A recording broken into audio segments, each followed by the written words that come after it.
Հիմա այն հարցի վերաբերյալ, որը վերջերս շատ քննարկումների առարկա դարձավ, ասվում է, որ այս նախագծերը պետք է իրականացվեն Ադրբեջանի համար ընդունելի պայմաններով։ Պարզ է, որ մենք էլ ասում ենք, որ պետք է իրականացվի Հայաստանի համար ընդունելի պայմաններով, բայց այս խնդիրը լուծված է, որտեղ հենց Վաշինգտոնի գագաթնաժողովի ամբողջ նպատակը եւ իմաստը այն էր, որ Հայաստանը եւ Ադրբեջանը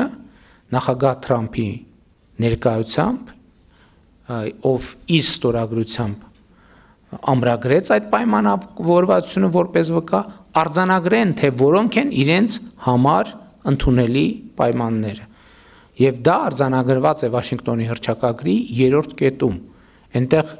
գրվածի տակ կա եւ Ադրբեջանի եւ Հայաստանի ղեկավարների ստորագրությունը, այսինքն եւ Հայաստանի եւ Ադրբեջանի համար այդ պայմանները ընդունելի են։ Այդ պայմաններն են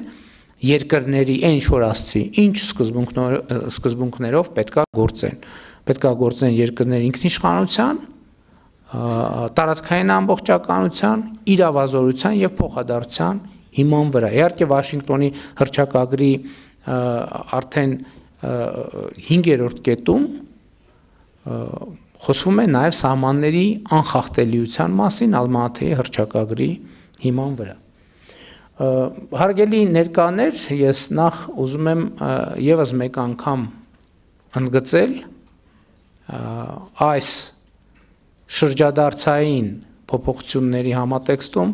նախագահ Թրամփի առանձնահատուկ դերը, որովհետև իհարկե նախորդող շրջանում բավական դրական ընթացք ուներ, չնայած նաև տեսանելի բարդություններով Հայաստան-Ադրբեջան խաղաղության գործընթացը եւ նախագահ Թրամփի անձնական ներգրավվածություններ այն վճռական գործոնը, որը հնարավորություն տվեց, որպեսզի մենք կարողանանք այս համաձայնությանը հասնել եւ նաեւ պիտի ասեմ, որ ասել եմ 3 խորհրդանում կամ նախորդ օրը, որ մեր ժամանակացույցը հետեւյալն է. մինչև տարվա վերջ ամփոփել իրավական կամ կանոնադրական խնդիրները արդեն ձևակերպված տեքստով 2026 թվականի առաջին կեսին ընդունել դրանից բխող բոլոր որոշումները համատեղ ձեռնարկության հիմնադրման կառուցապատման իրավունքի կառավարության եւ մյուս ինստիտուտների համար ենթադրվող որոշումները եւ 2026 թվականի երկրորդ կեսին արդեն սկսել բուն շինարարական աշխատանքները որտեղից սկսել որը շուտ կստացվի։ Ես ուզում եմ չթաքցնել նաև, որ Կոպենհագենում Ադրբեջանի նախագահի հետ մենք քննարկում էինք նաև այս հարցը եւ կարծես թե եկանք ըմբռնման, որ գուցե թե ամենաարագ իրականացվողը էլեկտրահաղորդման գծերի եւ գազամուղի կառուցումն է, բայց դա նախնական քննարկում էր եւ հետագա քննարկումների ընթացքում դա ավելի կկոնկրետացվի եւ հասկանալի կդառնա։ Ընդհանուր առմամբ պիտի իմ ընկալումը ասեմ, ես որևէ կասկած չունեմ, ոչ մի բան չի խանգարում նախագծի իրականացմանը։ Ոչ մի բան չի խանգարում, որովհետեւ բոլոր այն խնդրահարույց հարցերը հասցեագրված են Վաշինգտոնի հռչակագրում եւ մեզ մնում է ընդամենը իրագործել համաձայնությունը, իսկ համաձայնությունը չիրագործելու մոտիվացիա որևէ մեկը չունի։ Հիմա ինչ ազդեցություն կարող է սա ունենալ մեր տարածաշրջանի վրա, ինքը նախ պետք է ասել, որ եւ պատճառ է եւ վերջնարդյունք է։ Վերջնարդյունք է, կարևոր վերջնարդյունք է խաղաղության գործընթացի, բայց նաեւ կարևոր պատճառ է եւ կարևոր հիմնավորում է երկարատև խաղաղության, որտեվ երբ որ ասում ենք երկարատև խաղաղություն, դա հասկանալի է որպես քաղաքական արձանագրում, բայց երբ որ մենք ուզում ենք դիտարկել երկարատև խաղաղության գործիքները, մեխանիզմները, երաշխիքները, որտեվ երաշխիքների մասին շատ է խոսվում, այն ինչ որ նկարագրեցի, այդ ամեն ինչը դրանց ավելի ուժեղ երաշխիք չի կարող լինել, որովհետև դա նշանակում է, որ չի լինելու մեր տարածաշրջանում ուժ, որը հետաքրքրված կլինի տարածաշրջանի ապակայունացման, որովհետև մի նախագիծ է, որը ձեռնտու է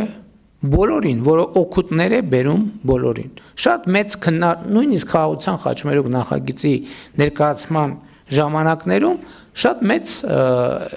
քննարկում եւ հոռետեսություն կար, թե ինչպիսին կլինի այս նախագծի վերաբերյալ մասնավորապես Վրաստանի, Իրանի Իսլամական Հանրապետության, Ռուսաստանի Դաշնության արձագանքը եւ դիրքավորումը։ Եվ ես հենց օգոստոսի 8-ից հետո կարծիք հայտնեցի, որ օրինակ Ռուսաստանի Դաշնությունը այս նախագծի իրականացմամբ ամենահետաքրքրված կողմերից մեկն է եւ իմ այս գնահատականը ընդունվեց հոռետեսությամբ, բայց մենք տեսանք, որ Ադրբեջանը Վաշինգտոնի համաձայնությունների արդյունքում ապաշրջափակված Հայաստանի համար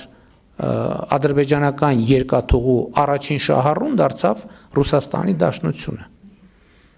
Հաջորդը Իրանի Իսլամական Հանրապետությունը, այս քարտեզը ակնհայտ է դարձնում ամեն ինչ, որ այս նախագիծը իհարկե այս նախագիծը նոր հնարավորություններ է բացում Պարսից ծոց, Սև ծով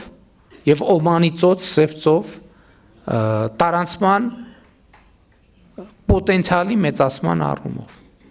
Եվ հասկանալի է, որ նախագիծը նույն չափ ձեռնտու է Վրաստանին եւ Իրանի Իսլամական Հանրապետությանը։ Նախագիծը ակնհայտորեն ձեռնտու է Հայաստանին, Ադրբեջանին, նախագիծը ակնհայտորեն ձեռնտու է Թուրքիային, նախագիծը ակնհայտորեն ձեռնտու է Միացյալ Նահանգներին, նախագիծը ակնհայտորեն ձեռնտու է Կենտրոնական Ասիայի երկրներին, նախագիծը ակնհայտորեն ձեռնտու է Չինաստանին եւ սա ես հասկանում եմ, որ տարօրինակ է հնչում, բայց այդպես ստացվել է, որովհետեւ երբ որ քաղաքական խոսույթի տեսակետից ենք նայում, այդպիսի շեշտադրումներ, թե ինչքանով ձեռնտու կլինի ուրիշներին, հնչում են, բայց երբ որ նայում ենք գետնի վրա գործնականում, մենք տեսնում ենք, որ ըստ էության գործ ունենք կոնսենսուսային նախագծի հետ կամ նախագծի, որը անխուսափելիորեն դառնալու է կոնսենսուսային։ Եվ այսօր էլ կոնսենսուսային է, որովհետև ես հեճուկս, տարբերություն օգոստոսի 8-ի հաջորդած առաջին շրջանին, ես հիմա որևէ, եթե պատշաճ տեղեկացված եմ, որևէ քննադատական ուղերձ չեմ լսում ոչ մի կողմից, իհարկե, եթե հաշվի չառնենք Հայաստանի ներսում առկա որոշ քննադատություններ, որը ունի բացառապես ներքաղաքական իմաստ եւ կոնտեքստ եւ միջազգային տրամաբանության մեջ նման խնդիր ընդհանրապես չկա եւ գոյություն չունի։ Իհարկե, ինչ խոսք,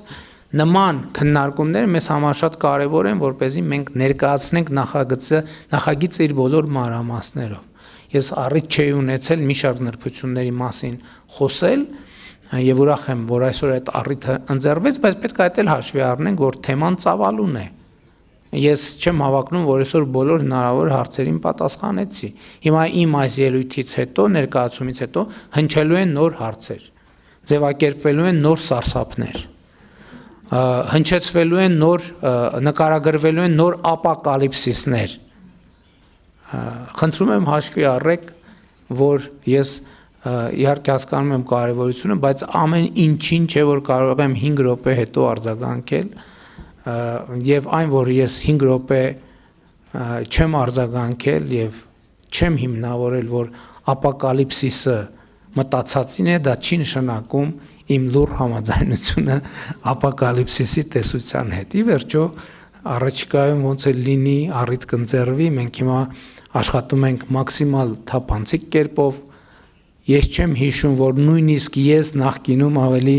մեծ հաճախությամբ շփվում լրագրողների հետ, նույնիսկ 2018-ի եւ 2019-ի համեմատ, այնպես որ հանրության հետ բոլոր հարցերը կստանան իրենց պատասխանները, բայց ես կարող եմ մի բան ասել այս գլխից. ցանկացած սարսափի եւ ապոկալիպսիսի տեսություն ես կանխավարկածով հերքում եմ, կանխավարկած, անկախ նրանից թե դա ինչ տեսք ունի, որտեվ նման բան չի կարող գոյություն ունենալ, այդ թվում այն պարզ պատճառով, որ բոլոր պայմանավորվածությունները հրապարակային են եւ թափանցիկ։ Սա հաջորդ կարևոր նրբությունն է։ Էլի ես չգիտեմ այդ կուլտուրան եւ այդ ընկալումը որտեղից կա, այս համատեքստում մենք ոչ մեկի, այս եւ մյուս համատեքստերում ոչ մեկի հետ չունենք ոչ մի գաղտնի բանավոր պայմանավորվածություն։ Հասկանում եք, բանավոր պայմանավորվածությունը ինքը հնարավոր էլ չի, որովհետև բանավոր պայմանավորվածությունը մի բան է, որ կես ժամ հետո կարող է որևէ մեկը ասել, որ բանավոր ես այդ չեմ ասել, այն եմ ասել։ Ես ասում եմ, հիմա ուրիշ առանձնահատկություն կա, նույնիսկ տեսախցիկների առաջ ուղիղ եթերում տեղ ունեցած երկու անձի խոսակցության վերաբերյալ 2 ժամ հետո կարող է լինել այդ երկու խոսացած անձի տարընթերցումը։ Որ մեկ ասի, չէ, ես այդ նկատի չունեի, մյուս ասի, չէ, այդ նկատի, ես էլ այդ նկատի չունեի։ Հասկանում եք, այդ ընդհանրապես ապա ինստիտուցիոնալ մտածողություն, որ կան բանավոր պայմանավորվածություններ։ Ինչպես կարող է լինել բանավոր պայման։ Մենք հասկանում ենք խնդրի մասշտաբը։ Բանավոր պայմանավորվածություն կարող է լինել ժամը 1-ին սուրճ խմենք, շատ լավ։ Նման պայմանավորվածություն կարող է լինել կամ հանդիպենք, բայց բովանդակային այս շերտերը պատկերացնում ենք որևէ բանավոր եւ պայմանավորվածություն պարզապես չի կարող գոյություն ունենալ եւ գոյություն չունի, բայց մեծագույն պատճառը դրա որ չի կարող լինել լեգիտիմությունն է։ Այս խնդիրները հնարավոր չի, այս ծրագրերը հնարավոր չի իրականացնել առանց լեգիտիմության։ Եվ ընդհանրապես մեր ռազմավարությունները, մենք հիմա դրա մասին ավելի ու ավելի շատ ենք խոսում, մեր բոլոր ռազմավարությունները հիմնված են լեգիտիմության վրա, թե արտաքին եւ թե ներքին ռազմավարությունները հիմնված են լեգիտիմության վրա, որովհետեւ միայն լեգիտիմությունն է, որ կարող է բերել տևական խաղաղություն, կայունություն, ժողովրդավարություն, օրենքի եւ իրավունքի գերակայություն եւ այլն եւ այսպես շարունակ։ Եվ հետեւաբար ցանկացած ոլորտում ինչ որ մենք իրականացնում ենք, մեր ելակետը եւ մեկնակետը լեգիտիմությունն է, որովհետեւ լեգիտիմությունն է միակ հուսալի ճանապարհը, որը կարող է մեզ ոչ միայն հասցնել մեր հռչակած նպատակներին, այլև ապահովել այդ նպատակների երկարաժամկետ իրագործումը։ Շնորհակալ եմ։